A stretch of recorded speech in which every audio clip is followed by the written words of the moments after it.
Vapi highway પર eco car divider સાથે અથડાઈને પલટી મારતા 4 લોકોનો આબાદ બચાવ। ટ્રક ચાલકોએ કારમાં સવારોને બહાર કાઢી 108 મારફતે હોસ્પિટલમાં ખસેડ્યા। વાપી ઉદ્યોગનગર પોલીસ સૂત્રો પાસેથી મળતી વિગત અનુસાર મૂળ રાજસ્થાન અને હાલ વલસાડ મોગરાવાડીમાં આવેલ ચાલીમાં હિંમતરામ લુંબાજી માલી ઉંમર વર્ષ 38 પરિવાર સાથે રહે છે અને તેઓ કેટરિંગનું કામકાજ કરે છે અને કેટરર્સના સ્ટાફ માટે કાર ખરીદી તેનો ઉપયોગ કરે છે। સેલવાસમાં કેટરિંગના કામકાજ માટે હિંમતરામ તથા કેશવકુમાર જગદીશ ગુર્જર કાંતિલાલ મુલારામ માલી અને જીવારામ ધનરામ પ્રજાપતિ સાથે ઇકો કારમાં બેસી જતા હતા। કાર કેશવકુમાર ચલાવી રહ્યા હતા। રાત્રિના આશરે 2 વાગ્યાના સુમારે કાર લઈ તેઓ Vapi GIDC national highway number 48 સુરતથી મુંબઈ તરફ જતા યુપીએલ ઓવરબ્રિજ ઉપર પહોંચી હતી। તે સમયે કાર બ્રિજની સાઈડની ડિવાઈડર સાથે અથડાઈ હતી અને કાર પલટી મારી ગઈ હતી। અકસ્માત બનતા ટ્રક ચાલકોની સતર્કતાને લઈ તેઓ મદદ દોડી આવ્યા હતા અને કારમાં સવાર તમામ 4 ઇસમોને બહાર કાઢ્યા હતા અને ઈજાગ્રસ્તોને 108 એમ્બ્યુલન્સ દ્વારા સારવાર માટે ખસેડવામાં આવ્યા હતા। આ બનાવ અંગેની ફરિયાદ હિંમતરામ માલીએ વાપી ઉદ્યોગનગર પોલીસ મથકમાં કરી હતી। વિશ્વ પુસ્તક દિન નિમિત્તે ઉમરગામની શાળાના વિદ્યાર્થીઓને શિક્ષકોએ પુસ્તકનું મહત્વ સમજાવ્યું। યુવાધન પાસે એક યાંત્રિક સાધન મોબાઈલ મળી જતા પુસ્તકોનું જરૂરી જ્ઞાન હવે ઘટી રહ્યું છે।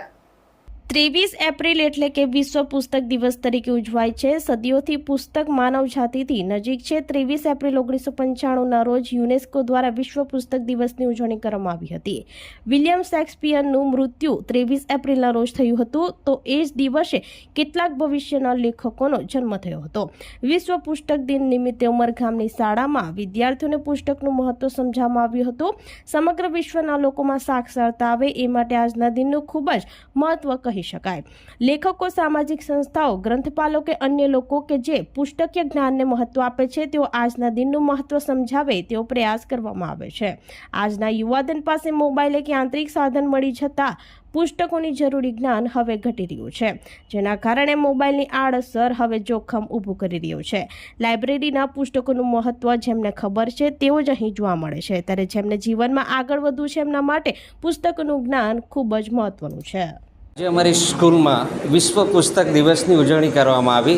ખાસ આપણે જોઈએ છે આજના દિવસોમાં બાળકોના હાથમાં પુસ્તકને બદલે મોબાઈલ જોવા મળે છે। પ્રાચીન સમયથી આપણે જોતા આવ્યા છે કે આપણી જે લાઇબ્રેરી છે એમાં જે પુસ્તકો વાંચનાર છે એમની ભીડ જોવા મળતી, પરંતુ આજના દિવસોમાં જે પુસ્તકાલયો છે એ ખાલી જોવા મળે છે અને જે વિદ્યાર્થીઓ છે આજના ખાસ મોબાઈલ પ્રત્યે આકર્ષાયા છે। એટલે અમારી સ્કૂલમાં આજના દિવસે પુસ્તકનું મહત્ત્વ વિશે સમજાવવામાં આવ્યું અને ભવિષ્યમાં કેવી રીતે પુસ્તકો પ્રત્યે બાળકો આકર્ષાય અને એમાં પુસ્તકોના વાંચનમાં આગળ વધે એના વિશે સમજૂતી આપવામાં આવી। પુસ્તકો એક વિદ્યાર્થી માટે, એક કોમ્પિટિટિવ એક્ઝામની પ્રિપરેશન કરતા વિદ્યાર્થી માટે પુસ્તકો બહુ જરૂરી છે। મોબાઈલ કરતાં પુસ્તકો શા માટે જરૂરી છે? કારણ કે મોબાઈલની અંદર આપણને ડિસ્ટ્રેક્ટ થવા માટેના બહુ ચાન્સીસ રહે છે, જ્યારે પુસ્તકોની અંદર આવા કોઈ ડિસ્ટ્રેક્ટ થવાના ચાન્સીસ નથી રહેતા। પુસ્તકો આપણા એક અંતર્મનને, આપણો આત્મવિશ્વાસ વધારવા માટે પણ ઘણા જરૂરી છે। ધારો કે આપણે કોઈક રિલિજિયસ પુસ્તક વાંચતા હોઈએ છીએ, તેનાથી આપણે એક પોઝિટિવ એનર્જી આવે। જે સ્ટુડન્ટની અંદર, જે કોમ્પિટિટિવ એક્ઝામની અંદર પ્રિપરેશન કરતા હોય છે તે લોકો એક વ્યવસ્થિત માઇન્ડ સ્ટેબલ કરી શકે છે। ગીર સોમનાથના ભાવનગર હાઈવે પર મોરડિયા ગામ પાસે સ્થાનિકોએ નેશનલ હાઈવેનો વિરોધ કર્યો। ગામની વચ્ચેથી પસાર થતા ઓવરબ્રિજમાંથી આવન જવન માટે જગ્યા ન છોડતા નારાજગી। ગીર સોમનાથ જિલ્લાના સોમનાથ ભાવનગર હાઈવે પર મોરડિયા ગામ નજીક સ્થાનિક લોકો દ્વારા નેશનલ હાઈવેનો વિરોધ કર્યો। ગામની વચ્ચેથી પસાર થતા નેશનલ હાઈવે પરના ઓવરબ્રિજમાંથી આવન જવન માટે જગ્યા ન છોડતા વિરોધ નોંધાવ્યો હતો। ગીર સોમનાથમાં આકાર પામી રહેલા ફોર્ટેક હાઈવે ફરી એક વખત ચર્ચામાં આવ્યો છે। સોમનાથ ભાવનગર ફોર્ટેક હાઈવેનું કામ ચાલી રહ્યું છે, ત્યારે સૂત્રાપાડા તાલુકાના મોરડિયા ગામે સ્થાનિક લોકો દ્વારા વિરોધ કરવામાં આવી રહ્યો છે। ગામ લોકોનું કહેવું છે કે મોરડિયા ગામ રોડની બંને સાઈડ છે, જેના કારણે રોડની નીચેથી અવરજવર થઈ શકે તે માટે રોડ નીચે જગ્યા બનાવી આપવામાં આવે, મતલબ કે નાનો ઓવરબ્રિજ બનાવવામાં આવે, પરંતુ ગામ લોકો દ્વારા નેશનલ હાઈવેને વારંવાર રજૂઆત કરવા છતાંય આ દિવસ સુધી ગામ લોકોની માંગ ન સંતોષાતા ગામ લોકો દ્વારા આગામી લોકસભા ચૂંટણીમાં મતદાન બહિષ્કારની પણ ચીમકી ઉચ્ચારી હતી। ગીર સોમનાથથી રિપોર્ટર વિશાલ તંબોલી, સંકલ્પ ન્યૂઝ। વિનંતી છે કે અમે મોરડિયા ગામ 2 ભાગમાં વહેંચાઈ ગયેલું છે। એક બાજુ આકોરે આંગણવાડી છે, ઓલી બાજુ આંગણવાડી છે, ગ્રામ પંચાયત ઓલી બાજુ છે આ કહો કે મંદિરો આ બાજુ છે ને આવવા જવા માટે ખાલી પુલની જ માગણી કરેલી છે. કેટલી ખાલી માણસો માટે જ. અને માણસોને આવક જાવકનું ખાલી પુલ મૂકવા માટેની રજૂઆત અગાઉથી કરેલી છે, પણ ધ્યાને લેતા નથી. અને અમે રજૂઆત કરી, લેખિતમાં આપ્યું છે, મૌખિકે આપ્યું છે, અને ધારાસભ્યથી લઈ સંસદ સભ્ય સુધી, મુખ્યમંત્રી સુધી, વડાપ્રધાન સુધી આ વાત પહોંચેલી છે, પણ છતાં કોઈ ધ્યાન નથી દેતું. એટલે વારંવાર આવું કરવું એ પણ અમને એક શરમજનક છે.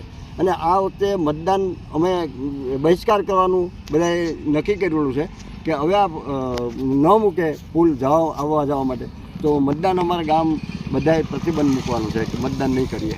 કારણ કે આ રજૂઆત ન સાંભળે તો પછી કરવાનું શું? એક ખાલી બાળકો માટેની એક વાત છે, ખાલી ગેલેરી જ મૂકવાની છે. એમ નથી કહેતા કે વાહન જવા માટે, માણસોને જ જવા માટે મૂકવાનું. સૂત્રાપાડા તાલુકાના મોરડિયા ગામ છે અને અમારે આ કેટલા સમયથી માગણી છે પીઓપી બનાવવા માટે. આ બંને ગામમાં આ ગામ બંને બાજુ વેસાઈ ગયેલ છે. એક બાજુ સ્કૂલ છે, બંને બાજુ આંગણવાડી છે અને મહિલાઓને આવક જાવક માટે પણ બહુ તકલીફ પડે છે.